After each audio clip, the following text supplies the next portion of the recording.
देखिएगा, any function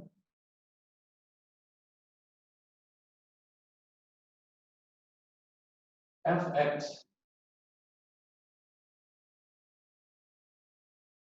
is said to be an increasing function if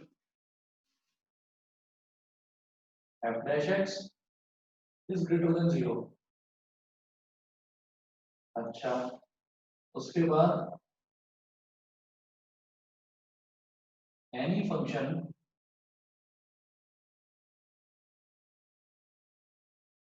F x is said to be a decreasing function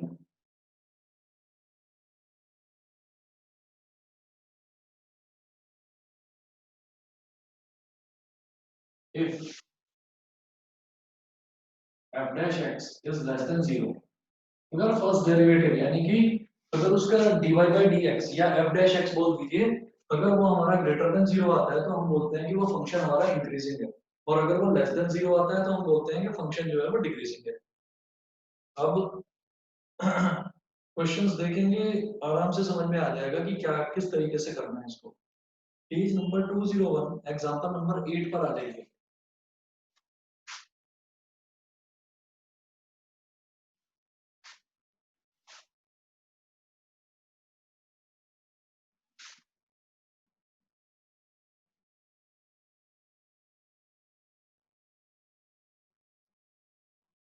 Page number 201, example 8. Show that the function f given by fx is equal to x cube minus 3x square plus 4x.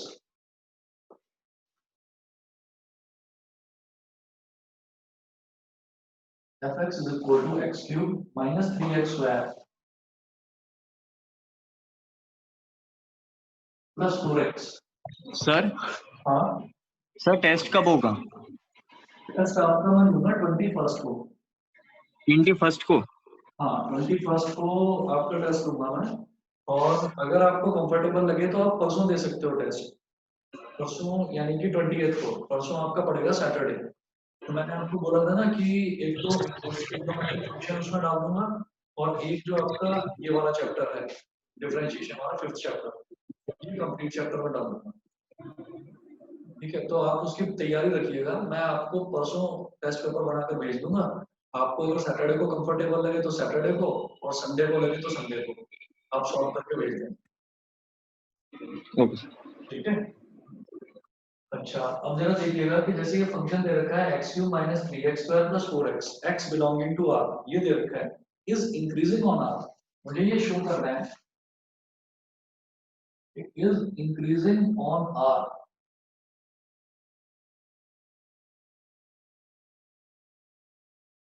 Is increasing on r, r का मतलब क्या है? All real number.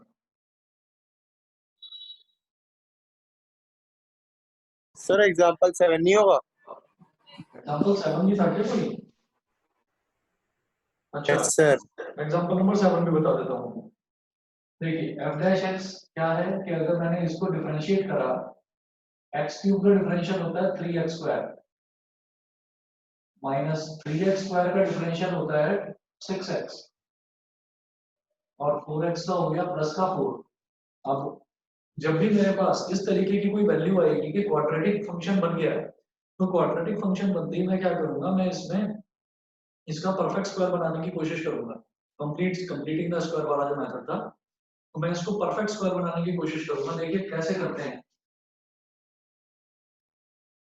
f dash x is equal to, जैसे ये 3x square है, तो आप यहाँ पर क्या करिए कि 3x स्क्वायर को आप यहाँ पर 3 कॉमन ले सकते हैं। 3 कॉमन ले लिया तो यहाँ बचेगा x स्क्वायर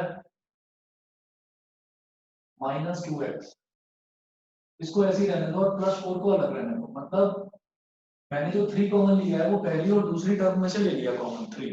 ठीक है, अब आगे क्या करेंगे, 3 को एज इट इज रहने दो, x का स्क्वायर है ना तो इसको लिखो x का whole square -2 multiplied by x, और फिर इसमें मल्टीप्लाई बाई 1 भी तो लिख सकता हूँ मैं, इसको 1 से भी तो मल्टीप्लाई कर सकते हैं। ठीक है जी, कर दिया। अच्छा, x का होल स्क्वायर माइनस, तो a स्क्वायर माइनस 2ab बस b स्क्वायर और मिल जाए तो मैं क्या करूंगा, प्लस का 1 स्क्वायर इसमें ऐड कर दूंगा और फिर 1 स्क्वायर इसमें से माइनस कर दूंगा। ये चीज समझ में आ गई सभी को? सर अगर हम 4 को ब्रेक करते 3+1 में तब भी हो सकता था ना? हाँ, तब भी हो सकता था, तब भी हो सकता था, उसमें कोई दिक्कत नहीं है। अब चलो देखिएगा, ये मेरे पास आ गया x का स्क्वायर माइनस 2a का square minus 2ab plus b का स्क्वायर। अब जो इतना टर्म है इसको मैं बोल दूंगा x माइनस 1 का होल स्क्वायर, और ये -1 अलग है, +4। अब इसको एक्सपेंड कर दो, 3 इंटू एक्स माइनस 1 का होल स्क्वायर -3 +4, तो 3 इंटू एक्स माइनस 1 का होल स्क्वायर +1, ये हो गया। तो हम ये जानते हैं कि कोई भी परफेक्ट स्क्वायर, जैसे x माइनस 1 का होल स्क्वायर है, कोई भी परफेक्ट स्क्वायर जो है वो हमेशा ग्रेटर देन 0 होता है, यानी कि पॉजिटिव होता है। और अगर किसी पॉजिटिव टर्म को मैं 3 से मल्टीप्लाई कर दूं, यानी कि पॉजिटिव 3 से मल्टीप्लाई कर दूं, +3 से मल्टीप्लाई कर दूं, तो वो भी पॉजिटिव टर्म ही आएगी। और उस टर्म में अगर 1 ऐड कर दूं तो वो भी पॉजिटिव टर्म आएगी। तो मैं ये बोलूंगा कि ये पूरी की पूरी जो टर्म है it is greater than 0, that is f dash x is greater than 0, so fx is increasing on r। बताइए, सबको समझ में आ गया कि f dash x जो है वो 0 से बड़ा है, f dash x पॉजिटिव है। तो अगर हमारा f dash x 0 से बड़ा आएगा तो हम ये बोलेंगे कि हमारा जो फंक्शन है वो इंक्रीजिंग फंक्शन है। सभी को क्लियर है? तो आगे बढ़ूं। Yes sir. अब एग्जांपल 7 देख लीजिए।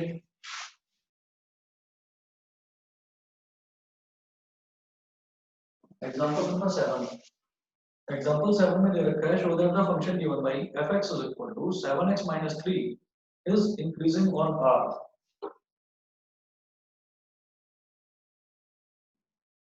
fx is equal to 7x minus 3 is increasing on r। It implies that जब इसका डेरिवेटिव लेंगे तो ये हो जाएगा 7, 7x का 7 हो गया और 3 का क्या हो गया 0।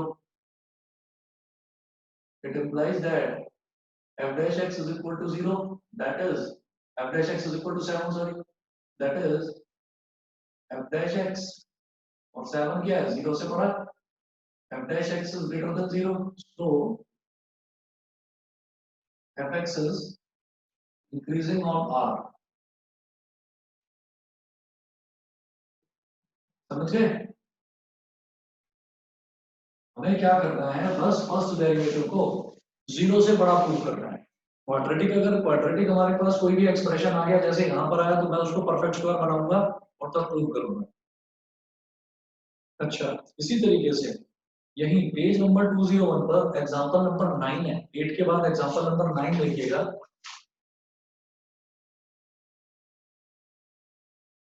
कृतिका, आराध्या और मुस्कान, क्लियर है तीनों को? Yes, sir. Yes, sir. Yes, sir. Okay, prove that the function given by fx is equal to cos x। हमें एक फंक्शन दे रखा है fx is equal to cos x, तो हमें ये बताना है कि ये कहाँ कहाँ पर इंक्रीजिंग है, कहाँ कहाँ पर डिक्रीजिंग है, ये प्रूव करना है। तो सबसे पहले देखिएगा कि फंक्शन दे रखा है मुझे fx is equal to cos x। Function है fx is equal to cos x, it implies that इसका डेरिवेटिव f dash x ये हो जाएगा माइनस साइन x। अब ये पार्ट है कि मुझे प्रूव करना है कि it is decreasing in 0 to pi. to prove fx is decreasing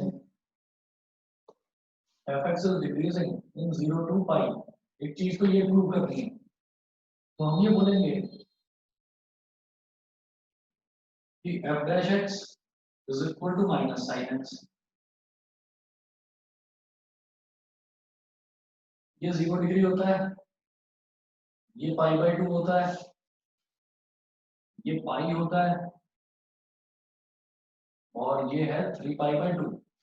ठीक है, तो मैं ये जानता हूं कि हमारा जो साइन है यहाँ पर तो और पॉजिटिव, और का मतलब साइन भी पॉजिटिव, और यहाँ पर सिर्फ साइन पॉजिटिव, तो 0 से लेकर पाई तक, 0 से लेकर पाई तक साइन की वैल्यू हमेशा पॉजिटिव आती है। तो मैं ये लिखूंगा f डैश एक्स, या यहाँ लिख दीजिए sine x is positive between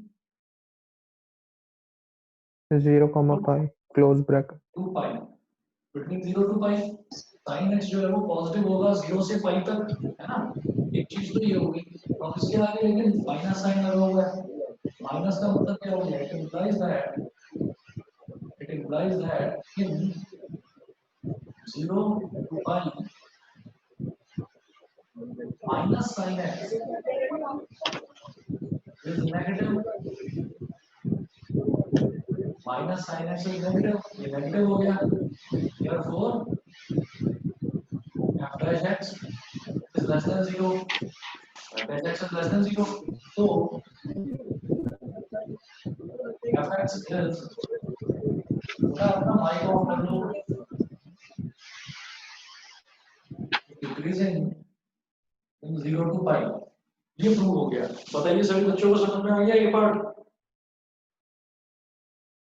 Yes, sir. ठीक है, नेक्स्ट देखिएगा बी पार्ट। सर इसकी कोई स्टेटमेंट भी लिखनी पड़ेगी क्या? नहीं, कुछ नहीं, आपने लिख तो दिया, स्टेटमेंट ये तो है कि f dash x less than 0 हो गया। ऐसा क्यों? क्योंकि sin x तो पॉजिटिव है 0 से लेकर पाई तक, और sin x के आगे आपने नेगेटिव साइन लगा दिया, तो इसका मतलब 0 से पाई तक माइनस sin x तो नेगेटिव ही रहेगा। Yes sir. Minus sin x negative हो गया, नेगेटिव मतलब लेस देन 0, और माइनस sin x क्या है, f dash x, और f dash x सर जैसे 8th क्वेश्चन में परफेक्ट स्क्वायर आया था, तो लिखना पड़ेगा कि परफेक्ट स्क्वायर है तो? हाँ, वो लिख सकते हो, वो लिख सकते हो। जैसे क्वेश्चन नंबर 8 है ना, तो यहाँ पर लिख सकते हैं कि x minus 1 का whole square is a perfect square which can't be negative, which is always positive.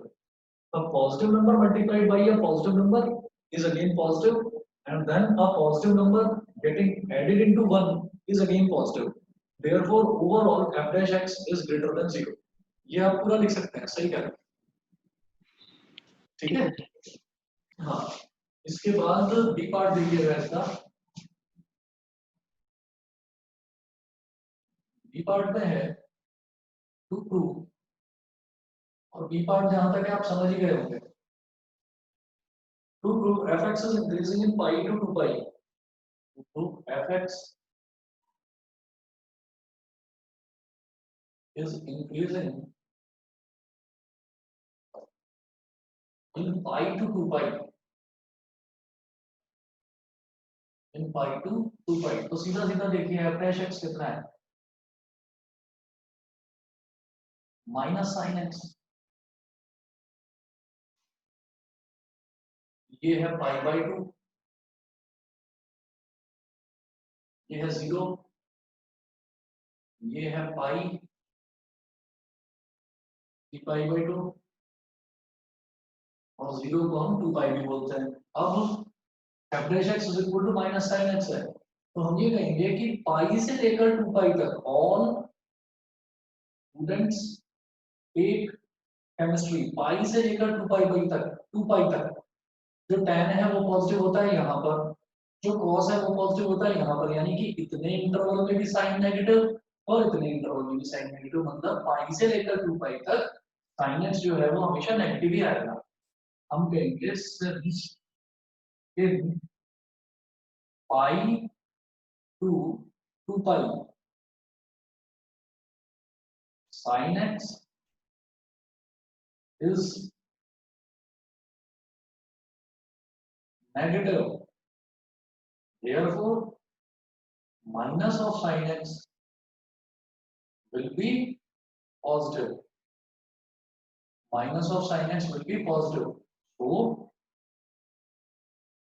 f dash x is greater than 0 in pi to 2 pi. Therefore, fx is increasing in pi to 2 pi. fx increasing है pi से 2 pi interval में. सभी को समझ में आ गया? सभी को समझ में आ गया? बताइए. Yes, sir. ठीक है. अब इसके बाद मैं बात करता हूँ इसके सी पार्ट की. सी पार्ट में देखिए क्या प्रूव करना है.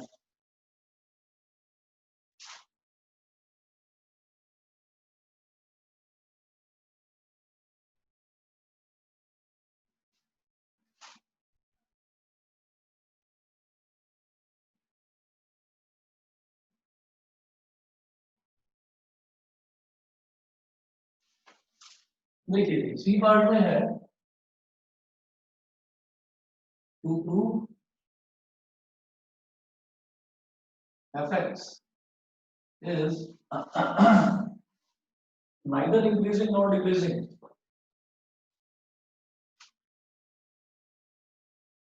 fx is neither increasing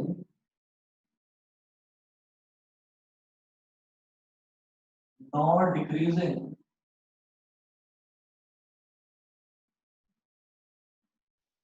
neither increasing nor decreasing in 0 to 2 pi. fx जो है 0 से 2 pi तक ना तो इंक्रीज कर रहा है और ना ही डिक्रीज कर रहा है. ये चीज प्रूव करनी है. तो जब मैं ये कह सकता हूं कि 0 से लेकर पाई तक 0 से लेकर पाई तक fx डिक्रीज कर रहा है और आगे पाई से लेकर 2 पाई तक fx इंक्रीज कर रहा है, तो इसलिए मैं ये नहीं कह सकता कि पूरा का पूरा जो इंटरवल है ना 0 से 2 पाई तक उसमें fx इंक्रीज करेगा या डिक्रीज करेगा. मैं पूरे के लिए एक स्टेटमेंट नहीं दे सकता. तो हम यहाँ पर लिखेंगे since सर हम ऐसे बोल सकते हैं ना कि साइन 0 0 होता है और साइन 2 पाई भी 0 होता है, इसलिए वो कांस्टेंट रहेगा. नहीं ऐसा नहीं है. मुझे सिर्फ 0 और 2 पाई पर थोड़ी बताना है. मुझे 0 और 2 पाई के बीच के जितने भी एंगल्स हैं सब पर बताना है कि सबके लिए क्या कोई कॉमन स्टेटमेंट आप बता सकते हो कि सबके लिए सभी वैल्यूज के लिए क्या वो सारी वैल्यूज ग्रेटर देन 0 ही आएंगी f dash x की. तो हम कहेंगे कि नहीं, हमें तो ये बताना है कि वो वैरी कर रहा है. वो कैसे वैरी कर रहा है? हम ये कहेंगे कि वो 0 से लेकर पाई तक तो सारी वैल्यू पॉजिटिव आ रही है फर्स्ट डेरिवेटिव की. ठीक है. और पाई से लेकर 2 पाई तक सारी की सारी वैल्यू जो है वो उसकी पॉजिटिव आई. मतलब यहाँ पर तो डिक्रीज कर रहा है, यहाँ पर इंक्रीज कर रहा है, तो कॉमन स्टेटमेंट नहीं दे सकते. ठीक है. 0 पर 0 और 2 पाई पर 0, इसका मतलब तो ये हो गया ना कि आप 0 और 2 पाई पर ही वैल्यू निकाल रहे हो. हमें 0 और 2 पाई के बीच की वैल्यूज की बात करनी है. समझ गए? समझ गए नहीं? Yes sir. ईशान क्लियर है? Yes sir. ठीक है. सर अगर इसमें क्लोज ब्रैकेट होता 0 to 2 पाई में तब लेते ना हम जो प्रणव तो कह हम रहा है. 0 भी लेते हैं और हम 2 पाई भी लेते हैं. अगर क्लोज ब्रैकेट होता तो हम यहाँ लिखेंगे since fx is decreasing in 0 से पाई and increasing in पाई से 2 पाई, तो it is neither increasing nor decreasing in 0 से 2 पाई. 0 से 2 पाई तक ना तो वो इंक्रीज करेगा ना ही वो डिक्रीज करेगा. समझ में आ गया बेटा सभी को? सभी को क्लियर Yes, है? sir. चले आगे। अच्छा यस सर। ठीक है, अब इसके बाद देखते हैं हम एग्जांपल नंबर 10। इसमें क्या बोला है, find the intervals in which the function f given by fx is equal to this is increasing और डिक्रीजिंग। अब इंटरवल्स पूछ रहे हैं वो कि किस इंटरवल में वो इंक्रीज करेगा और किस इंटरवल में वो डिक्रीज करेगा। फॉर एग्जांपल अगर मैं एग्जांपल नंबर 9 की बात करूं तो यहाँ पर मुझे इंटरवल दे रखा था, ठीक है, ए पार्ट में भी, बी पार्ट में भी मुझे इंटरवल दे रखा था पाई से 2 पाई, सी पार्ट में भी इंटरवल दे रखा था 0 से 2 पाई। अब मुझसे इंटरवल ही पूछे जा रहे हैं कि आप ये बताइए कि किस इंटरवल में वो इंक्रीजिंग होगा और किस इंटरवल में वो डिक्रीजिंग होगा। तो इसको कैसे करेंगे, देखिए हमने कहा एग्जांपल नंबर 10 उठाई गया और एग्जांपल नंबर 10 में सबसे पहले देखो फंक्शन क्या है, fx fx is equal to x square minus 4x plus 6, x square minus 4x plus 6 ये हो गया। अब मुझे क्या करना है कि मुझे ना इसका फर्स्ट डेरिवेटिव लेना है। फर्स्ट डेरिवेटिव क्या हो जाएगा, f dash x। तो ये हो जाएगा f dash x is equal to x square का डिफरेंशियल क्या हो गया 2x माइनस 4x कितना हो गया -4 और प्लस 6 हो गया 0। जब इंटरवल निकालने होते हैं तो मैं क्या करता हूँ कि मैं एक क्रिटिकल पॉइंट निकालता हूँ। तो हम क्या करेंगे, इसका तरीका होता है इंटरवल निकालने का कि put f dash x is equal to 0, f dash x को 0 के बराबर कर दीजिए। तो यहाँ से क्या हो जाएगा 2x minus 4 is equal to 0. It implies that 2x is equal to 4. 2 1s are 2, 2 2s are 4. It implies that x is equal to 2. x की वैल्यू 2 आ गई। यहाँ लिखिएगा which is the critical point. Which is the critical point. X is equal to 2, critical point हो गया। Next. अब critical point का क्या मतलब है वो बताता हूँ। अब आप एक काम करिए, अब आप एक नंबर लाइन बनाइए।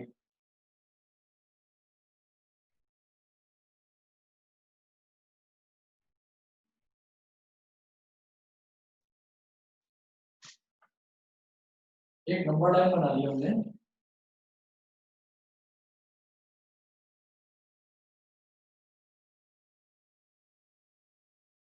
इधर हो गया माइनस इंफिनिटी और इधर हो गया प्लस इंफिनिटी। x की वैल्यू है 2, 2 को मैंने कहीं बीच में ले लिया। वैसे तो पता है कि बीच में 0 लेते हैं, पर मेरे पास जो क्रिटिकल पॉइंट आएंगे वो क्रिटिकल पॉइंट 1 भी आ सकता है, 2 भी आ सकते हैं, 3 भी आ सकते हैं। जो क्रिटिकल पॉइंट आएंगे मुझे नंबर लाइन पर वही मार्क करना है। तो क्रिटिकल पॉइंट मेरे पास आया, एक ही क्रिटिकल पॉइंट आया, सिंगल क्रिटिकल पॉइंट, वो है 2। तो मैंने 2 मार्क कर लिया। अब ये क्रिटिकल पॉइंट का मतलब ये है कि 2 से कम वैल्यू अगर होगी, मतलब मेरे पास दो इंटरवल बन गए। एक इंटरवल बन गया माइनस इंफिनिटी से प्लस 2 तक, दूसरा इंटरवल बन गया 2 से लेकर इंफिनिटी तक। तो अगर वैल्यू माइनस इंफिनिटी और 2 के बीच में होगी तो मैं देखूंगा फंक्शन कितना आ रहा है, इंक्रीजिंग आ रहा है, डिक्रीजिंग आ रहा है। और अगर 2 से इंफिनिटी के बीच में कोई वैल्यू है तो हम ये देखेंगे कि उसमें फंक्शन हमारा इंक्रीजिंग आ रहा है या डिक्रीजिंग आ रहा है, ये हमको चेक करना है। तो हम ये कहेंगे कि चेक फॉर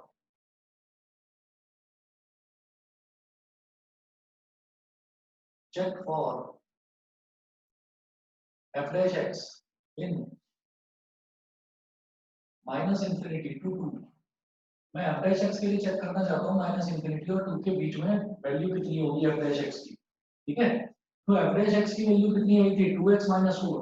अब आप क्या करो, माइनस इंफिनिटी से 2 के बीच की कोई भी वैल्यू ले लो जो आपका मन करे। मैंने कहा था कि let x is equal to 0, कोई भी वैल्यू जो आपका मन करे, 0 ले लो, -1 ले लो, 2 से जस्ट छोटी 1 वैल्यू ले लो, 1.5 ले लो, जो आपका मन करे। Let x is equal to 0। तो f dash 0 कितना हो जाएगा, f dash x कितना था 2x minus 4, f dash 0 2 into 0 minus 4, यानी कि -4 आ गई। Since f dash 0 is equal to -4 which is less than 0, so fx is decreasing in minus infinity to 2। इस वजह से हमारा माइनस इंफिनिटी से 2 के बीच में एफ एक्स जो है वो डिक्रीजिंग फंक्शन होगा। अब आपको क्या करना है कि मैंने तो x की वैल्यू 0 ली, अब आप इसी चीज को वेरीफाई करने के लिए आपका जो मन करे आप x की वैल्यू -1 ले लो, -2, -3, 1 कुछ भी ले लीजिए। आप ये देखेंगे कि f डैश की वैल्यू जो है वो नेगेटिव ही आएगी। ठीक है, ये होता है क्रिटिकल पॉइंट निकाल के इंटरवल निकालने का तरीका। सर अगर हम f की वैल्यू 2 ले और अगर वो आप f 60 की बोले, वैल्यू 2 ले लोगे ना, अगर आप f की वैल्यू 2 ले लोगे तो फंक्शन जो है वो आपका 0 आएगा, मतलब फंक्शन की वैल्यू 0 आएगी। रीजन क्या है कि आपने f डैश x को 0 के बराबर रखकर ही x की वैल्यू 2 निकाली है। तो उसका उल्टा क्या हो गया कि x की वैल्यू 2 रखोगे तो f डैश x की वैल्यू 0 ही आएगी। ठीक है, तो अगर हमारा डेरिवेटिव की वैल्यू 0 आ गई, डेरिवेटिव की वैल्यू 0 आने का मतलब ही ये है कि यहाँ पर ना तो फंक्शन इंक्रीजिंग होगा ना फंक्शन डिक्रीजिंग होगा, और ऐसे पॉइंट को हम बोलते हैं पॉइंट ऑफ इन्फ्लेक्शन, जहां पर फंक्शन ना इंक्रीजिंग होता है ना डिक्रीजिंग होता है। इन्फ्लेक्शन, इन्फ्लेक्शन ये होता है, हालांकि सिलेबस में नहीं है ये, INFLEXION, इसको पॉइंट ऑफ इन्फ्लेक्शन बोलते हैं, जहां भी आपका एफ डैश एक्स 0 के बराबर हो जाता है। हमें वो करने की जरूरत नहीं है, वो हमारे सिलेबस में नहीं। थोड़ा बहुत अगर मुझे कुछ बताना होगा मैं मैक्सिमम मिनिमम बता दूंगा, यहाँ इसकी जरूरत नहीं है। ठीक है, चलिए, क्योंकि यहाँ तो ऑलरेडी मैं एफ डैश एक्स को 0 के बराबर लेकर ही चलता हूँ, तभी मेरा क्रिटिकल पॉइंट आता है। सर पर 0 को ले नहीं सकते ना, क्लोज इंटरवल में ले। 0 नहीं लेंगे, इंक्रीजिंग डिक्रीजिंग में मुझे दो ही काम करने हैं। मुझे देखना है कि मेरा जो डेरिवेटिव है, first derivative F dash x, या तो वो 0 से बड़ा आना चाहिए या वो 0 से छोटा आना चाहिए। मुझे चेक ही ये करना है, अगर वो 0 से बड़ा है तो इंक्रीजिंग, 0 से छोटा है तो decreasing. Yes sir.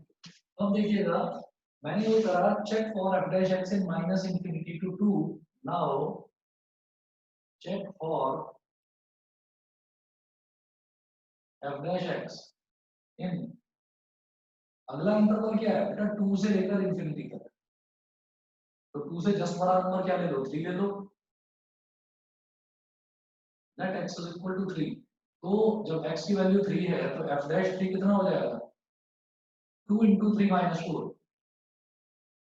2 into 3 minus 4, 2 3 is 6, 6 minus 4 कितना हो गया, 2 हो गया। यहाँ लिखिएगा since f dash 3 is equal to 2 and 2 is what, 2 is greater than 0, so fx is increasing in 2 to infinity। ठीक है, तो आप देखिएगा ये जो पार्ट है इंक्रीजिंग, इंक्रीजिंग वाले का आंसर क्या है, 2 टू इंफिनिटी, और डिक्रीजिंग वाले का आंसर क्या है, माइनस इंफिनिटी टू 2। बताइए समझ में आ गया सभी बच्चों को? Yes sir. ठीक है, शाश्वत, नियति, अनिकेत, क्लियर है बेटा?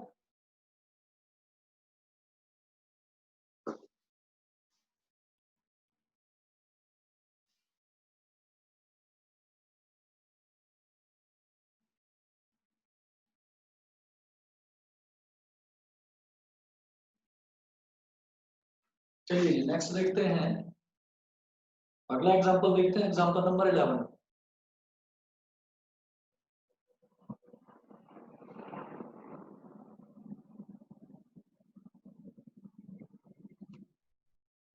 एग्जांपल 11 देखिए,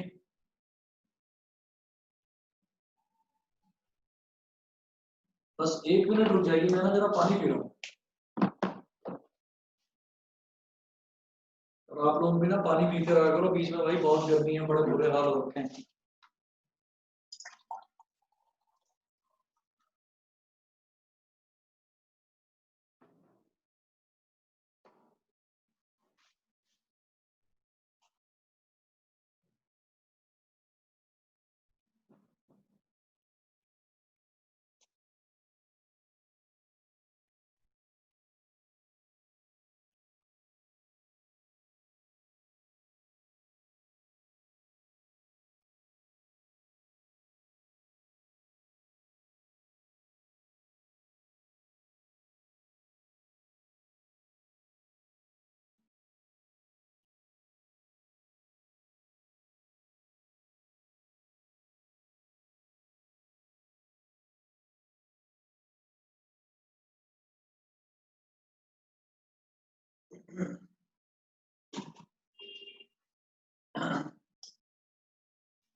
Example 11.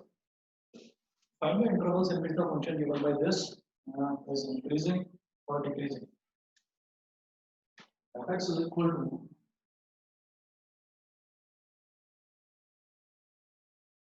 four x cubed minus 6x square minus 72x minus 6x square minus 72x और प्लस 30 प्लस 30। आप क्या करिए, एफ डैश एक्स निकालिए। 4 3 जा 12 x स्क्वायर माइनस 6 2 जा 12 x माइनस 72। नेक्स्ट मुझे क्या करना है, एफ डैश एक्स तो ये आ गया, इसको बोलिएगा इक्वेशन नंबर 1।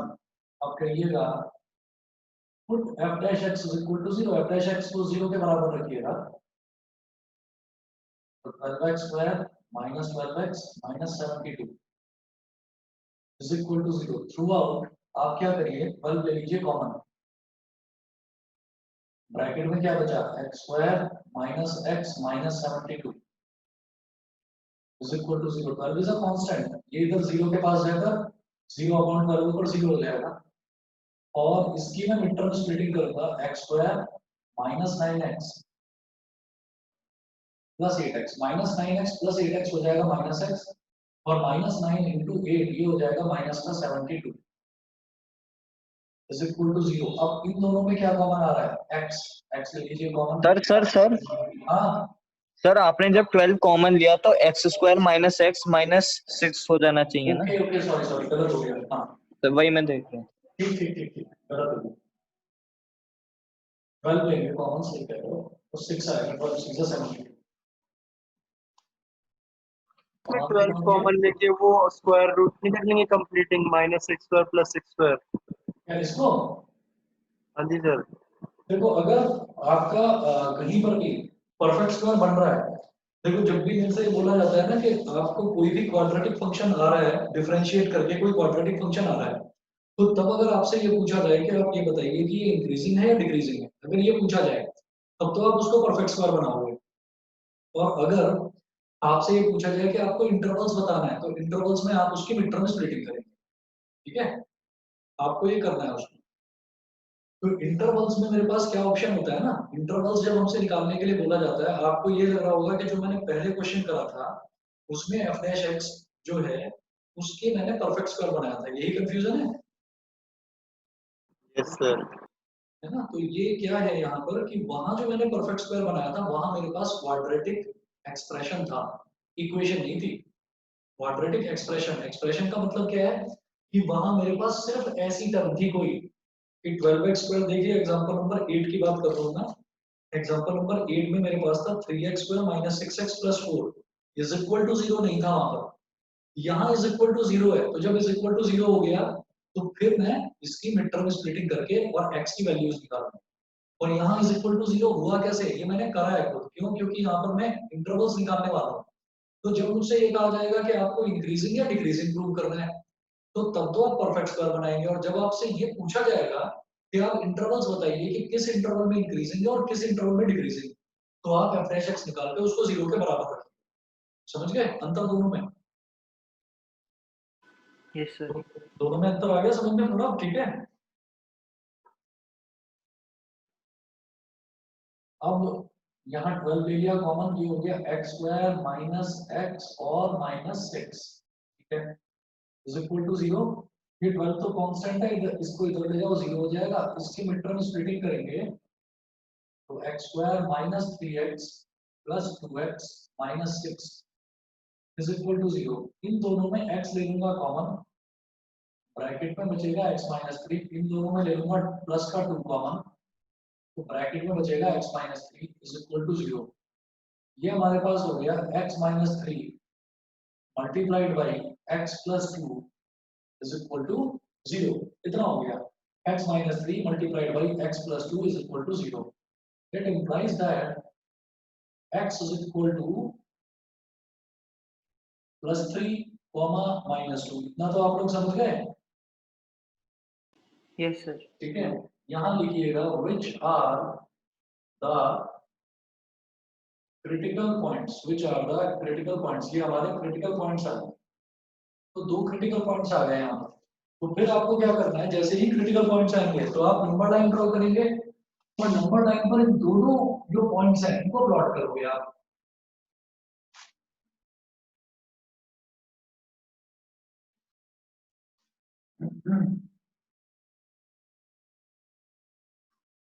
तो देखिएगा 3 और -2 है,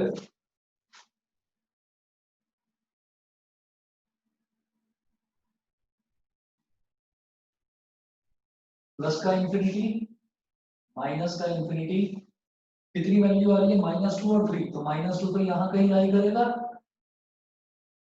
और +3 को सोच लीजिए यहाँ पर लाई करेगा। तो अब मेरे पास कितने इंटरवल्स हो गए, अब मेरे पास हो गए इंटरवल्स 3। एक हो गया -इंफिनिटी से -2, एक हो गया -2 से 3 और एक हो गया 3 से इंफिनिटी। तो अब मैं चेक करूंगा यहाँ पर, लिखिएगा check for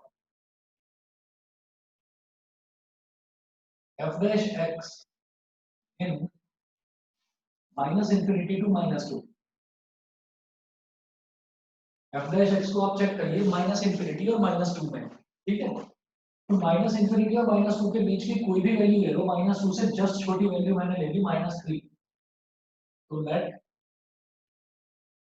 x is equal to -3, ये मैंने वैल्यू ले लिया। तो f dash -3 is equal to, अब f डैश x देखिए, f डैश x हमारा ये था 12x स्क्वायर -12x -72। तो 12 इंटू -3 का square -12 into -3 -72।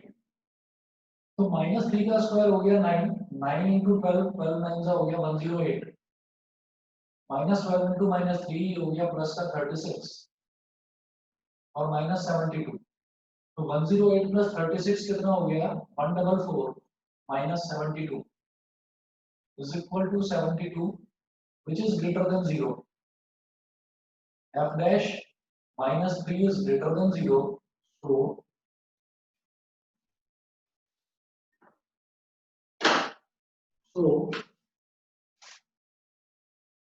fx is increasing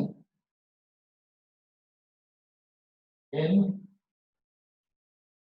-infinity to -2। -Infinity से -2 तक हमारा जो fx है वो इंक्रीजिंग फंक्शन होगा। फिर मैं f dash x को चेक करूंगा, लिखिएगा चेक फॉर, अनिकेत मेरी आवाज आ रही है, check for f dash x in -2 to 3। मेरी आवाज आ रही है अनिकेत? नहीं नियति आवाज आ रही है? -2 to 3 इन दोनों के बीच में चेक करेंगे। तो -2 से जस्ट बड़ा क्या हो जाएगी, कोई भी एक वैल्यू ले लीजिए आप, जस्ट बड़ी ले लो या और ज्यादा बड़ी ले लो, आपकी मर्जी है, आप 0 ले लो यहाँ पर। मेरे इस इंटरवल में डिक्रीजिंग आएगा। ठीक है, that x is equal to 0, आपने x की वैल्यू 0 ले ली, तो f dash 0 क्या हो जाएगा, ये जो f dash x है इस पूरे में आपने वैल्यू डाल दिया x की जगह 0। तो 12 इंटू 0 का स्क्वायर -12 इंटू 0 -72, ये भी 0 ये भी 0 और ये -72। -72 इज लेस देन 0, -72 तो 0 से छोटा हो गया, नेगेटिव टर्म होगी, तो हम बोलेंगे f dash 0 is less than 0। तो लेस देन 0 है तो ये डिक्रीजिंग हो गया।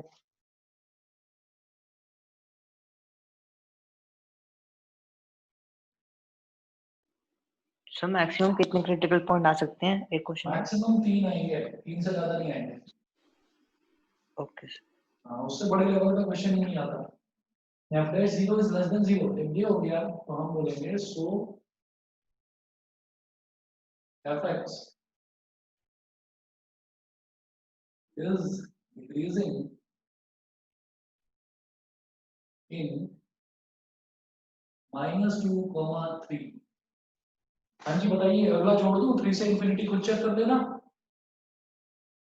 Yes sir. तो ये बताना था यहाँ पर कि किस में इंक्रीजिंग है किस में डिक्रीजिंग है। तो किस में इंक्रीजिंग किस में डिक्रीजिंग ये आप बता सकते हो कि यहाँ पर हमारे पास लेस देन 0, यहाँ डिक्रीजिंग है, यहाँ इंक्रीजिंग है। तीसरा वाला निकालोगे शायद उसमें भी इंक्रीजिंग ही आ रहा है, तो वो आप देखिएगा। मैं करवाता हूँ next example, example number 12। Example 12 देखते हैं कि इसमें किस तरीके से आगे लेकर चलना है। यहाँ पर हमारे पास अब क्या है, अब साइन फंक्शन दे रखा है और ये पूछ रहे हैं कि इंटरवल्स बताइए कि कितने इंटरवल्स में ये जो है आपका इंक्रीजिंग है, किस इंटरवल में और किस में डिक्रीजिंग है। तो एग्जांपल नंबर 12 देखिए।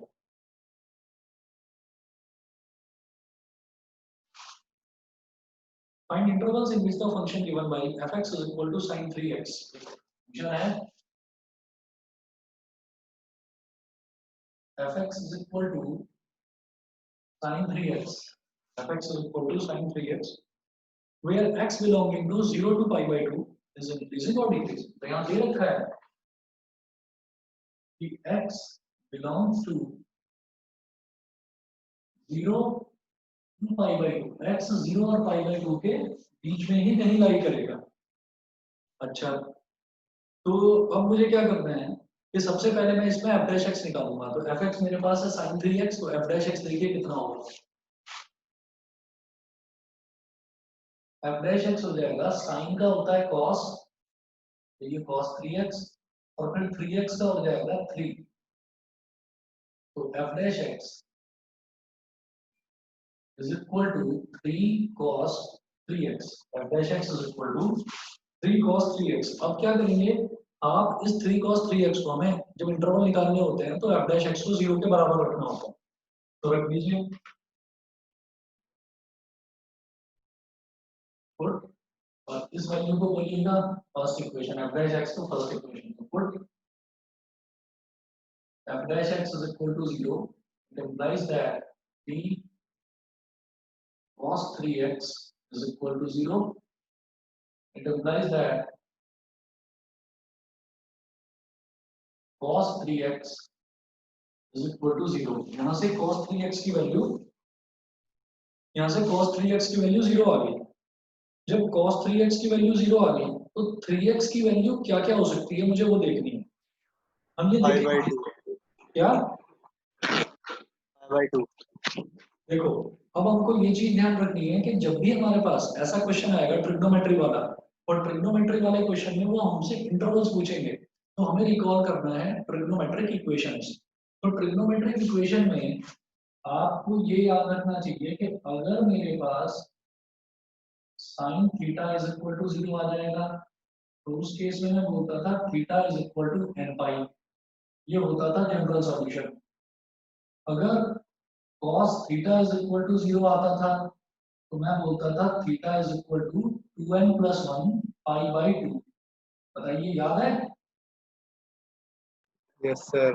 है ना? Yes, sir. इसी तरीके से जब tan theta is equal to 0 आ जाएगा तो उस केस में मैं बोलता था theta is equal to n pi, है ना? तो मैं आपको सिर्फ 0 वाला बता रहा हूँ, क्योंकि यहाँ इंक्रीजिंग और डिक्रीजिंग फंक्शन में अगर मुझे इंटरवल निकालने हैं तो मुझे 0 के बराबर रखना पड़ेगा f डैश x को। तो cos theta is equal to 0 वाली टर्म ही आएगी।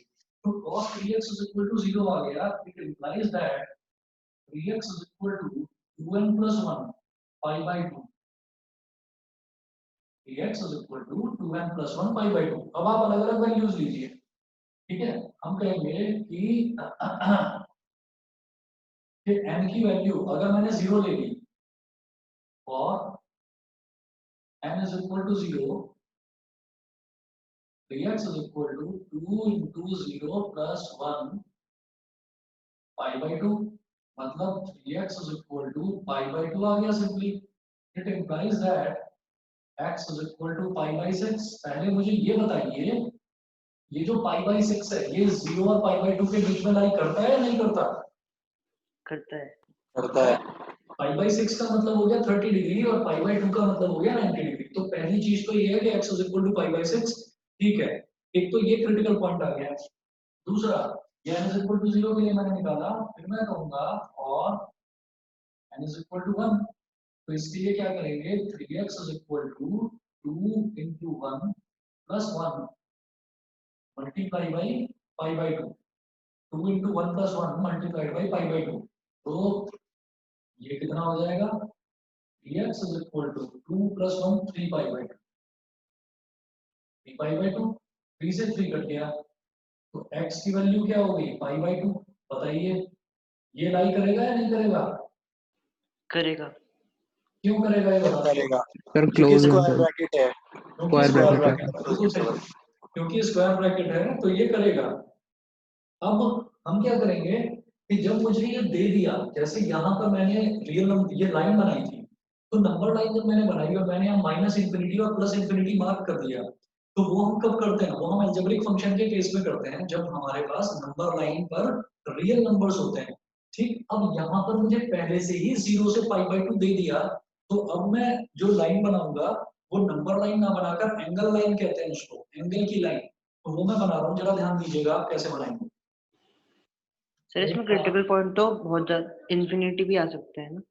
कुछ नहीं आएगा वही बात मैं समझा रहा हूँ पहले ध्यान से समझो अभी बताओ। देखिएगा अब इसके लिए मैंने नंबर लाइन या एंगल लाइन बनाई तो यहाँ पर आप एक एरो इधर और एक एरो इधर और यहाँ पर मेंशन कर दो ऐसे ये पॉइंट है 0 और ये पॉइंट है पाई बाई 2। तो मुझे 0 से पाई बाई 2 के बीच में ही रहना है। तो मेरे दो क्रिटिकल पॉइंट आ गए एक आ गया पाई बाई 6 और एक आ गया पाई बाई 2। तो पाई बाई 2 तो बिल्कुल एज वाला है लास्ट वाला समझ गए। पाई बाई 2 ये तो बिल्कुल लास्ट वाला है पाई बाई 2 भी आ सकता है।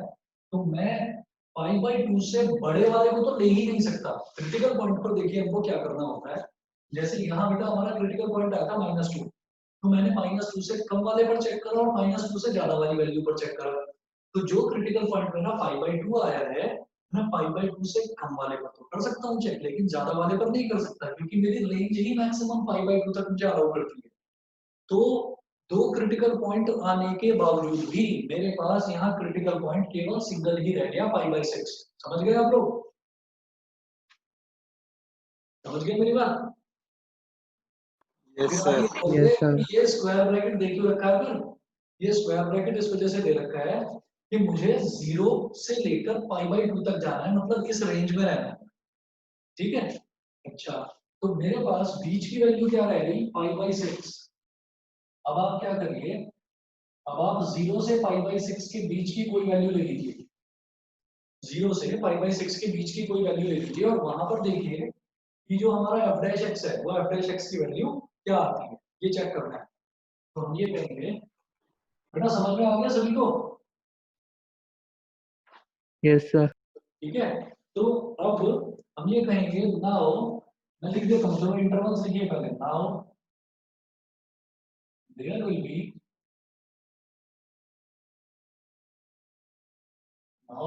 B two intervals.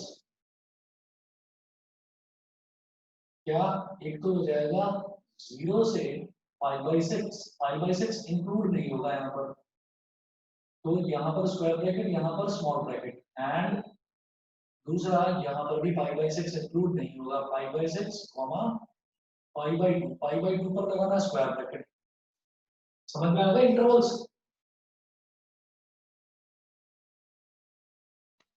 बोलते नहीं हो कुछ भी समझ में आया इतना कि नहीं? हाँ जी सर आ गया। Yes, sir. ठीक आ है गया. चलिए अब आगे देखते हैं check for f dash x इन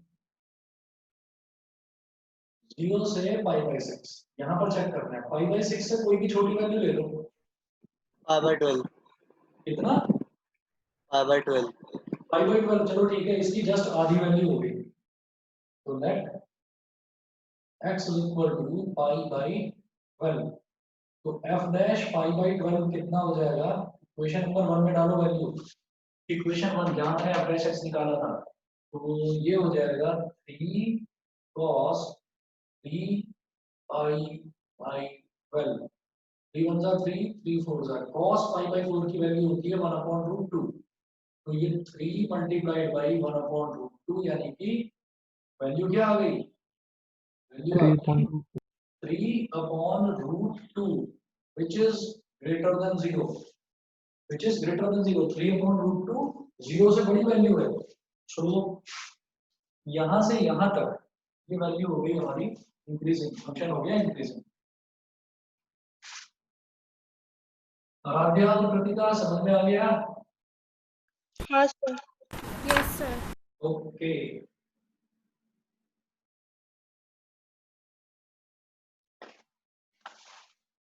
अच्छा, तो हमने कहा तो fx is increasing in fx is increasing in 0 to pi by 6.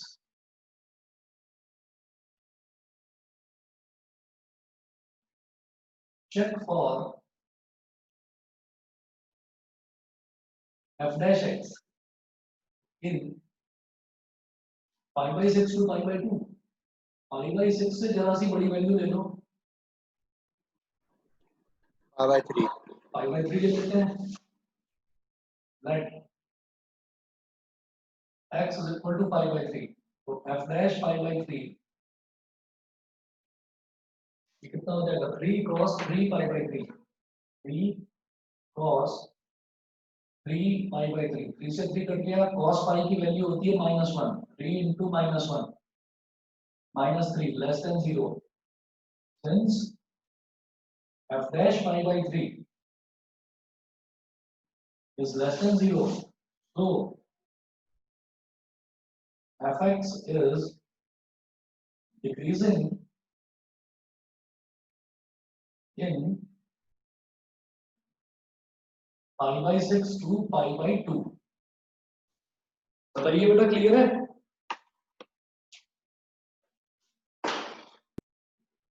yes sir. ठीक है, आगे बढ़ते हैं। ये एग्जांपल नंबर 12 था आपका। फिर देखते हैं जी एग्जांपल नंबर 13। एग्जांपल 13 की बात करते हैं यहाँ पर।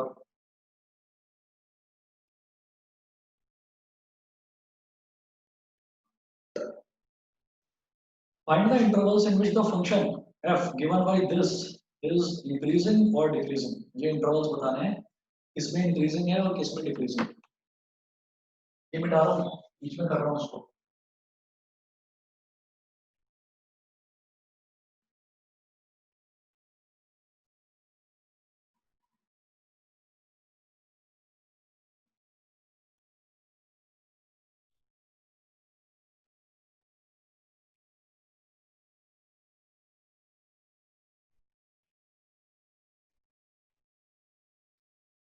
चलिए अब नेक्स्ट देखते हैं हम।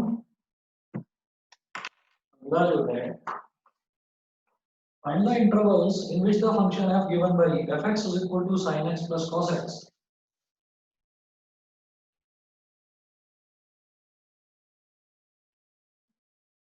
fx is equal to sin x plus cos x, where x is greater than equal to 0 and less than equal to 2 pi। ये कंडीशन दे रखी है कि x 0 के बराबर भी हो सकता है, उससे बड़ा भी हो सकता है, 2 पाई के बराबर और उससे छोटा, 0 से 2 पाई के बीच में लाई करेगा।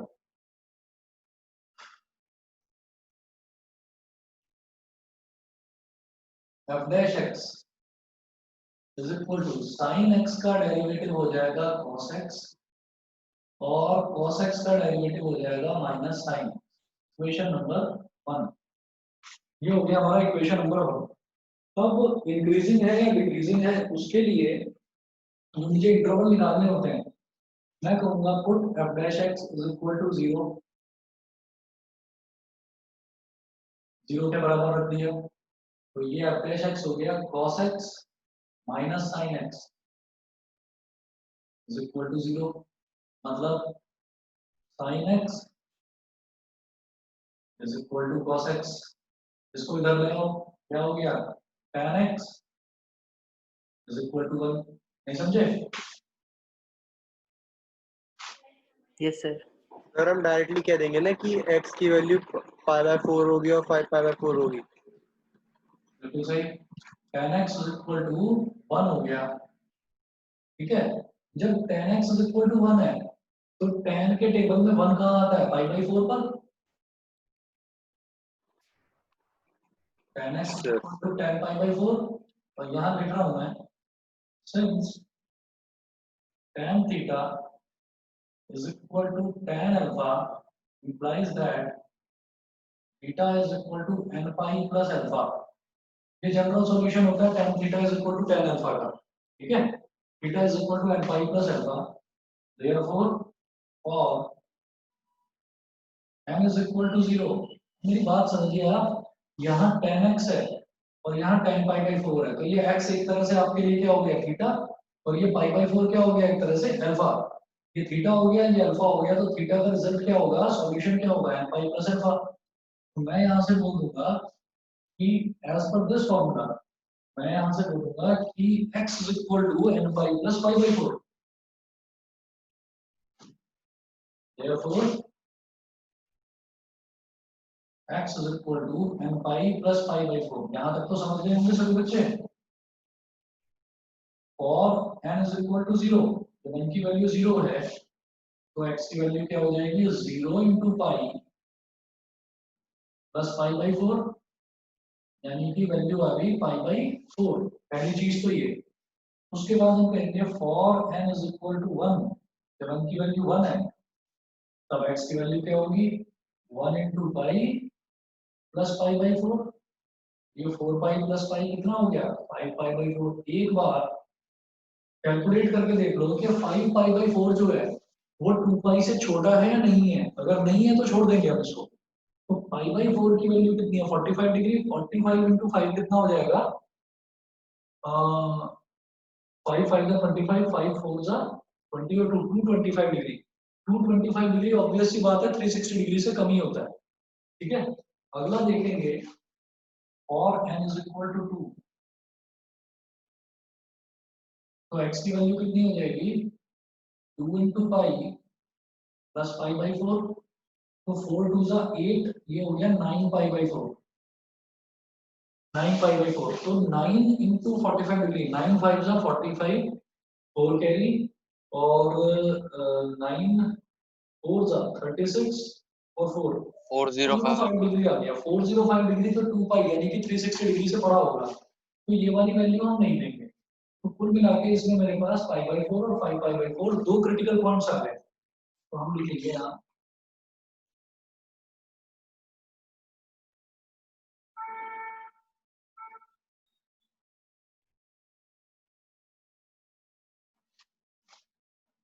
so there will be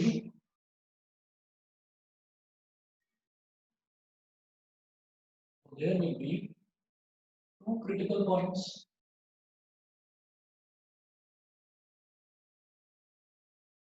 There will be two critical points, pi by 4 and 5 pi by 4। बना लीजिए एंगल लाइन। हमें मैक्सिमम जाना है मिनिमम 0 और मैक्सिमम 2 पाई। तो पाई बाई 4 बना लीजिए यहाँ पर और 5 पाई बाई 4 बना लीजिए यहाँ पर। Now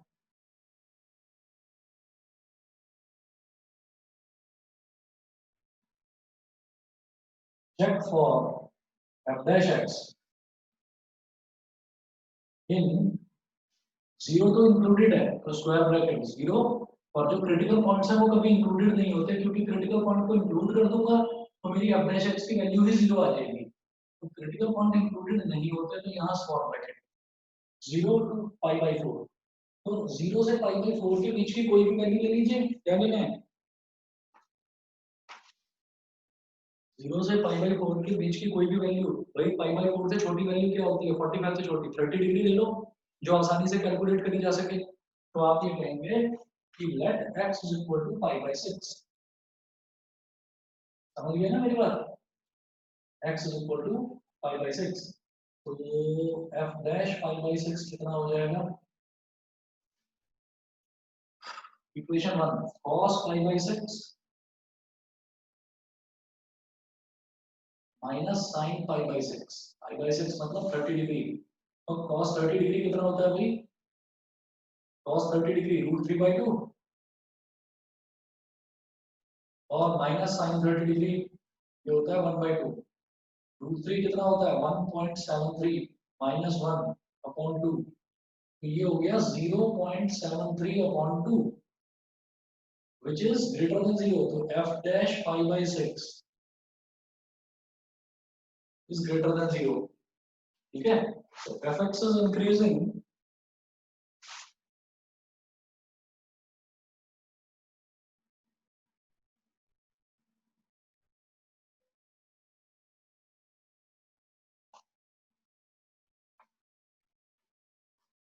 therefore fx is increasing in 0 to pi by 4,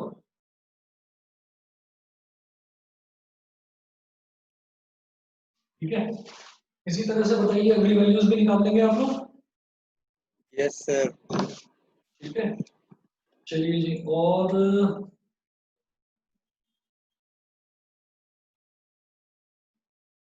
इसमें 19 क्वेश्चन है, जो ये आपका एक्सरसाइज 6.2 है। मैं एक भी क्वेश्चन नहीं करा रहा हूँ, मैं एक भी क्वेश्चन नहीं करा रहा हूँ, और अगर अभी आपको लगता है कि कोई क्वेश्चन पूछना है तो पूछ लीजिए, नहीं तो जो आपकी नेक्स्ट क्लास है, नेक्स्ट क्लास में टोटली मैं यही डिस्कस करने वाला हूँ कि आपको प्रॉब्लम क्या आई है एक्सरसाइज 6.2 में। सर 19। अच्छा, अभी से लग रहा है 19 नहीं होगा? The interval in which y is equal to x square e की power minus x is increasing is, नहीं समझ में आ रहा है किस तरह से करेंगे? e की पावर माइनस x को देखकर घबरा रहे हो क्या? सर वो हो जाएगा, हो जाएगा। एक बार ट्राई करना। हाँ जी हमें, सर, ठीक। हाँ, हमें करना क्या है कि जैसे ये आया ना question y is equal to x square e की पावर माइनस x, तो हम क्या करेंगे कि इसमें प्रोडक्ट रूल लगाकर पहले इसको सॉल्व कर, एक बार करना e की पावर ठीक है माइनस x डिनोमिनेटर में जाएगा, आप करके देखना। और एक चीज याद रखना, हाँ एक चीज याद रखना, पहले ही आपको एक चीज बता रहा हूँ, e की पावर वाले क्वेश्चन में एक हिंट दे रहा हूँ, वैसे मुझे देना नहीं चाहिए ये हिंट, लेकिन फिर भी दे देता हूँ, आप बहुत देर तक नहीं तो टाइम खराब करोगे। अगर मान लो कहीं पर भी e की पावर x है और उसका स्क्वायर हो रहा है, ठीक है, तो ये e की पावर 2x के इक्वल है, और किसी भी नंबर का जो स्क्वायर होता है इट इज ऑलवेज पॉजिटिव। अगर कहीं e की पावर 2x नजर आए तो उसको बोलना e की पावर x का whole square and it is always positive. इतना हिंट बहुत है, बस इसके अलावा नहीं बताऊंगा, आप ट्राई हाँ करना, सर। मैं नेक्स्ट टाइम आपको बताऊंगा ये चीज।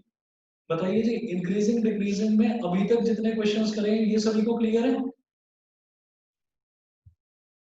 Yes sir. सभी यस लोग सर। बता दीजिए, Yes, sir. ठीक है? चलिए, तो एक्सरसाइज 6.2, एक्सरसाइज 6.2 पूरी तरह से आपको ये होमवर्क में करनी है। जो भी डाउट्स आएंगे वो मैं नेक्स्ट क्लास में देखूंगा। मैं नेक्स्ट टॉपिक स्टार्ट कर रहा हूँ। हाँ प्रणव, कुछ पूछ रहे थे? नहीं सर। अच्छा, हाँ जी, नेक्स्ट टॉपिक की हेडिंग डालिए। हो सकता है आप लोगों को होमवर्क ज्यादा लगे, पर कोशिश करिए, कोशिश करिए करने की। बहुत मुश्किल टॉपिक नहीं है ये, इंक्रीजिंग डिक्रीजिंग आसान है।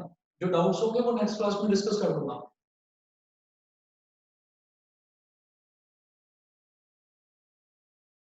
चलिए जी, नेक्स्ट टॉपिक है tangents and normals.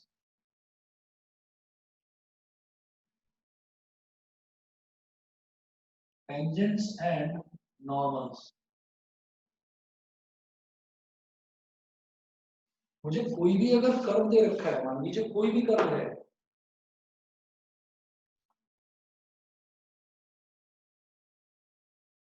if a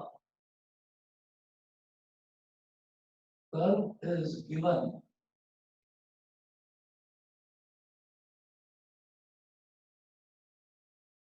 y is equal to fx, y is equal to fx। मान लीजिए कोई भी कर्व दे रखा है, जैसे अगर मान लो मैं पैराबोला की ही बात करूं, और पैराबोला मुझे मालूम है कि पैराबोला क्या होता है, y square is equal to 4ax। मान लीजिए मुझे यही दे रखा है,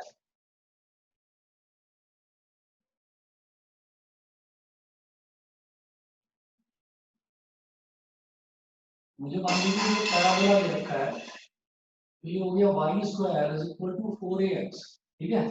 अब मुझसे ये बोला जा रहा है कि किसी एक पॉइंट पर आप टेंजेंट की इक्वेशन निकालो और उसी किसी एक पॉइंट पर आप टेंजेंट की इक्वेशन निकालो और उसी पॉइंट पर आप नॉर्मल की इक्वेशन निकालो। तो हम क्या करेंगे, मान लीजिए ये पॉइंट दे रखा है यहाँ पर, ये पॉइंट है 1 और मान लो ये पॉइंट है 4। तो हम क्या करेंगे, हम यहाँ पर एक टेंजेंट ड्रॉ करेंगे। देखिए टेंजेंट तो ये हो गया, इस पॉइंट पर जो टच करके निकल रहा है, दिस इज टेंजेंट। और जिस पॉइंट पर टेंजेंट ड्रॉप होता है उसी पॉइंट पर अगर मैं एक परपेंडिकुलर लाइन ड्रॉप करूं, परपेंडिकुलर लाइन याद रखिएगा, परपेंडिकुलर किसी भी कर्व पर ड्रॉ नहीं करा जा सकता। परपेंडिकुलर अगर किसी पॉइंट पर ड्रॉ करा जा रहा है तो उस पॉइंट पर पहले मैं टेंजेंट ड्रॉ करूंगा, उस टेंजेंट पर फिर मैं परपेंडिकुलर ड्रॉ करूंगा, क्योंकि परपेंडिकुलर ड्रॉ करने के लिए मुझे एक स्ट्रेट लाइन चाहिए होती है। तो परपेंडिकुलर हमेशा can be drawn only on a straight line. वो स्ट्रेट लाइन कैसे मिलेगी, उस पॉइंट पर टेंजेंट ड्रॉ करके। अगर इसी पॉइंट पर मैं एक परपेंडिकुलर ड्रॉ करूं, ये 90 डिग्री वाला, then this line is known as normal. हमसे इस वाली जो आगे टेंजेंट एंड नॉर्मल्स, जो अगला टॉपिक है हमारा, इस टेंजेंट एंड नॉर्मल्स में हमसे टेंजेंट की कोई लेंथ वगैरह नहीं पूछी जाएगी। हमसे सिर्फ ये पूछा जाएगा आप टेंजेंट की इक्वेशन निकालिए और नॉर्मल की इक्वेशन निकालिए।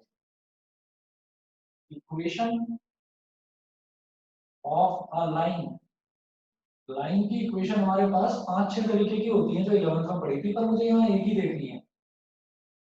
y minus y1 is equal to m into x minus x1। Sir ये नॉर्मल लाइन कौन सी है?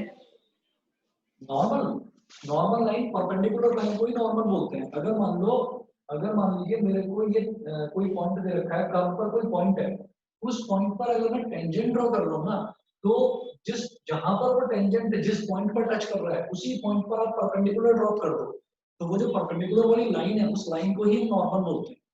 ठीक है सर। ठीक है, अच्छा। अब इसके बाद मैंने बोला y minus y1 is equal to m into x minus x1, ये इक्वेशन ऑफ लाइन होती है। तो इक्वेशन ऑफ टेंजेंट, टेंजेंट की इक्वेशन होती है y minus y1 is equal to dy by dx of x minus x1, dy by dx into x minus x1, simply ये। ठीक है, अब dy by dx क्या है, जो भी आपको कर्व दे रखा है उस कर्व का फर्स्ट डेरिवेटिव निकाल लो, वही आपका dy by dx होता है। dy by dx is known as slope of tangent, it is known as slope of tangent dy by dx। इसी तरह से अगर नॉर्मल की बात करी जाए तो नॉर्मल का स्लोप क्या होता है, मैं जानता हूं कि जब दो लाइन परपेंडिकुलर होती हैं तो उन दोनों के स्लोप्स का मल्टीप्लिकेशन -1 के बराबर होता है। m1 m2 is equal to -1, ये होता है। हम ये कहेंगे माइनस dx अपॉन dy। हाँ, i minus y1 is equal to minus dx upon dy into x minus x1, ये हो गया स्लोप ऑफ नॉर्मल। ठीक है जी, आप एक्सरसाइज 6.2 करो। ये टेंजेंट एंड नॉर्मल के मैंने आपको स्टार्टिंग इंट्रोडक्शन बता दिया है और इसके बाद सीधे मैं नेक्स्ट टाइम इसके क्वेश्चन से स्टार्ट कराऊंगा। पहले डाउट्स लूंगा 6.2 इंक्रीजिंग डिक्रीजिंग, ठीक है, तो वो आपको कंप्लीट करना है। परसों मिलते हैं। Okay sir. और आप लोग टेस्ट की प्रिपरेशन रखिए, परसों आपकी क्लास भी होगी और क्लास के बाद में मैं आपको टेस्ट पेपर भेज दूंगा। आप सैटरडे की शाम को टेस्ट देना चाहें तो सैटरडे की शाम को दे दें, Sunday through out the day जब आप कंफर्टेबल हो जाए तब आप देना चाहें तब दे दें। ठीक है, मैं परसों आपको शाम को टेस्ट पेपर भेज दूंगा। टॉपिक आपका इनवर्स ट्रिग्नोमेट्रिक फंक्शन और पूरा चैप्टर 5। ठीक, चलिए जी, ओके बाकी सर। मैं आपको ग्रुप पर डाल दूंगा पूरी information. Thank you sir. Thank you sir. Thank you sir. Okay, bye thank you sir. Sir. Okay जी, ओके।